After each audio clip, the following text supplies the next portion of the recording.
पुण्यामधल्या शनिवारवाडा परिसरामध्ये बुरखा घातलेल्या मुस्लिम महिलांच्या नमाज पठणाचा व्हिडिओ व्हायरल झाला आणि त्यानंतर भाजपच्या खासदार मेधा कुलकर्णी यांनी आंदोलन केलं, या परिसराचं शुद्धीकरण केलं। सध्या सोशल मीडियावरती हे प्रकरण प्रचंड गाजतंय आणि यावरूनच पुन्हा एकदा हिंदू मुस्लिम वाद सुरू झालाय।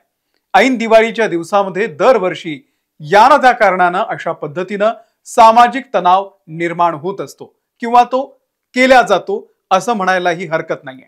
सोशल मीडियावरती अशीही चर्चा आहे की पुण्यातल्या जैन बोर्डिंगच्या जागेच्या प्रकरणावरून भाजपचे खासदार मंत्री मुरलीधर मोहोळ हे सध्या अडचणीत आलेले आहेत आणि त्या प्रकरणावरून लक्ष हटवण्यासाठी हे आंदोलन उभं केलं जातंय असा आरोप आता रोहित पवार यांनी सुद्धा केलाय। सोशल मीडियावर देखील हेच बोललं जातंय। काय खरंय काय खोटंय तुम्ही कमेंट करून सांगाच। पण भाजपचे सत्तेतले मित्र पक्ष म्हणजेच अजित पवारांची राष्ट्रवादी आणि शिंदेंच्या शिवसेनेनं उलट मेधा कुलकर्णी यांच्यावरच टीका केलेली आहे। राष्ट्रवादीच्या नेत्या रुपाली ठोंबरे यांनी तर मेधा कुलकर्णींची अक्कलच काढली। पण हे प्रकरण नेमकं काय घडलंय? नमाज पठण केलेल्या महिला या नेमक्या आहेत तरी कोण? आणि सगळ्यात महत्त्वाचं म्हणजे याचे राजकीय पडसाद नेमके काय उमटलेले आहेत, सविस्तर जाणून घेऊयात या व्हिडिओमधून। नमस्कार, मी अमोल किन्होळकर, आपण पाहत आहात महाराष्ट्र टाइम्स ऑनलाइन।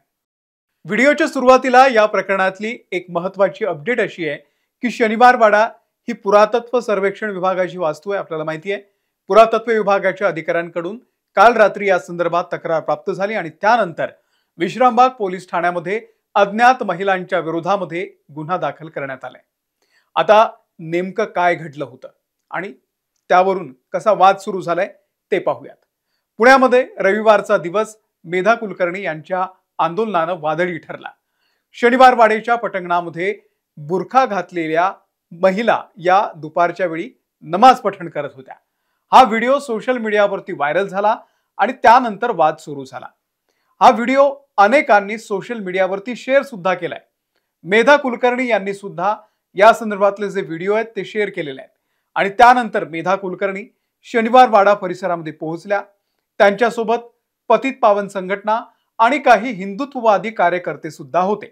त्यांनी गोमूत्र शिंपडलं आणि या परिसराचं शुद्धीकरण केलं। त्यानंतर शिववंदना करण्यात आली।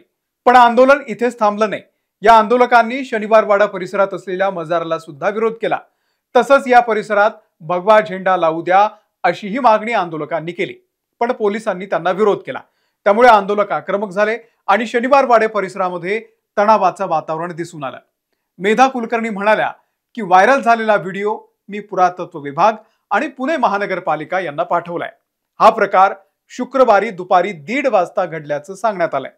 हे लोक आधी नमाज पठण करतात आणि हळूहळू ती जागा आपली असल्याचा दावा करतात।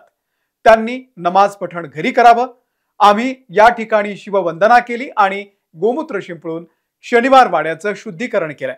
शनिवारवाड्यामध्ये मागे गणेशोत्सव साजरा व्हायचा, आम्हाला तो पुन्हा सुरू करायचा होता, तेव्हा आम्हाला परवानगी दिली नाही आणि आता इथे नमाज पठण होतंय, हे आम्ही चालू देणार नाही।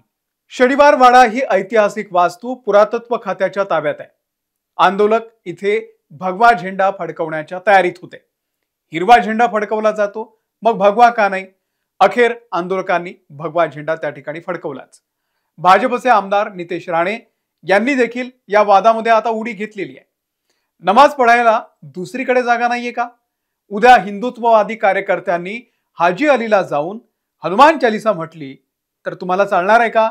जो न्याय तुम्ही हाजी अलीला लावता तोच अन्य धार्मिक स्थळांना देखील लावा। वातावरण खराब करणारे जिहादी मानसिकतेचे लोक आहेत। मग हिंदू संघटनांनी आवाज उचलला तर त्यात चूक काय?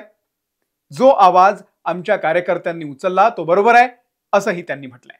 नितेश राणे मेधा कुलकर्णींच्या मदतीसाठी धावले असले तरी देखील त्यांचे सत्तेतले मित्रपक्ष त्यांच्या विरोधात आहेत। सत्तेमधले मित्रपक्ष असलेल्या अजित पवारांच्या राष्ट्रवादीच्या नेत्या रुपाली ठोंबरे यांनी या आंदोलकांवरती टीका केलेली आहे। नमाज पठण केलं आणि हनुमान चालीसा वाचल्यानं प्रॉपर्टी कोणाच्या बापाची होत नाही। मेधा कुलकर्णी विसरल्या की त्या खासदार आहेत, कुठल्या जाती धर्माच्या नाहीयेत, त्या शिक्षिका आहेत, मात्र त्यांना अक्कल नाहीये हे या प्रकरणावरून दिसून आलंय। खासदार आहेत म्हणून काय झालं, जो समाजामध्ये तेढ निर्माण करतो त्याच्यावर गुन्हा दाखल झालाच पाहिजे। राज्य सरकार संविधानावरती चालतं की धर्मावर? महायुतीत भाजप संविधान मानत नाही का? मी हिंदू आहे, माझा बाप हिंदू आहे, पण आम्ही तुमच्यासारखे तेढ निर्माण करणारे हिंदू नाहीत। त्यामुळे रुपाली ठोंबरे यांनी मेधा कुलकर्णी यांच्यावरती अत्यंत कठोर शब्दांमध्ये टीका केलेली आहे। भाजपचा सत्तेतला दुसरा मित्रपक्ष आहे शिवसेना, यांनी देखील मेधा कुलकर्णी यांच्यावरती टीका केली।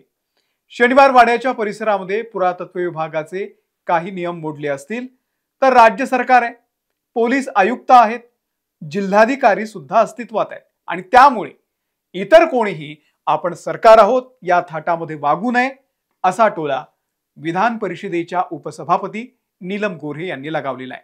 मेधा कुलकर्णी यांच्या विरोधात त्यांचेच मित्रपक्ष शिंदेसेना आणि अजित पवारांचे राष्ट्रवादी गेल्याचं दिसून येत आहे। पण या सगळ्याचा थेट संबंध मंत्री मुरलीधर मोहोळ यांच्यावर होत असलेल्या आरोपासोबत सुद्धा जोडला जातोय। अगदी 2 दिवसांपूर्वी भाजपचे केंद्रीय राज्यमंत्री मुरलीधर मोहोळ यांच्यावरती मॉडेल कॉलनी मधल्या जैन समाजाच्या वसतिगृहाची जागा हडप केल्याचा आरोप होत होता। राजू शेट्टींसह हजारो जैन बांधव रस्त्यावरती उतरलेले होते आणि त्या प्रकरणावरून जनतेचं लक्ष हटवण्यासाठी हा शनिवार वाड्याचा हिंदू मुस्लिम वाद पुढे केला जातोय अशी टीका रोहित पवार यांनी केलेली आहे। रोहित पवार जे बोलले तोच मुद्दा सोशल मीडियावरती कालपासून चर्चेला जातोय। काहींनी तर सोशल मीडियावरती असंही मत मांडलंय की त्या मुस्लिम महिला नव्हत्याच। धर्मशास्त्रानुसार मुस्लिम महिलांना उघड्यावरती नमाज पढ़ता येत नाही, त्यांना घरातच नमाज पठण करता येतं, त्यामुळे नमाजी स्त्रिया या पेड आर्टिस्ट होत्या अशी ही शंका सोशल मीडियावरती व्यक्त केली जाते। त्या महिलांची आयडेंटिटी शेअर करावी अशी सुद्धा मागणी सोशल मीडियावरती जोर धरतीये। आता या प्रकरणामध्ये अज्ञात नमाजी महिलांवरती गुन्हा दाखल झालेला असला तरी देखील त्या जोपर्यंत सापडत नाही तोपर्यंत नेमकं काय घडलंय ते सुद्धा समोर येणार नाहीये। आरोप प्रत्यारोप मात्र सुरू राहणार आहे। तुम्हाला या सगळ्या वादाबद्दल नेमकं काय वाटतंय? दिवाळीच्या सणावाराच्या दिवसामध्ये असं हिंदू मुस्लिम वाद घालणं कितपत योग्य आहे आणि ज्या प्रकारचे आरोप होत आहेत दोन्ही बाजूंनी त्याबद्दल काय वाटतंय आम्हाला कमेंट करून नक्की सांगा। या व्हिडिओमध्ये इथेच थांबतोय। आमच्या महाराष्ट्र टाइम्सच्या YouTube चॅनलला जर तुम्ही सबस्क्राइब केलेलं नसेल तर सबस्क्राइब करा। आम्ही फेसबुक वरती आहोत, तिथे आम्हाला फॉलो करा। धन्यवाद।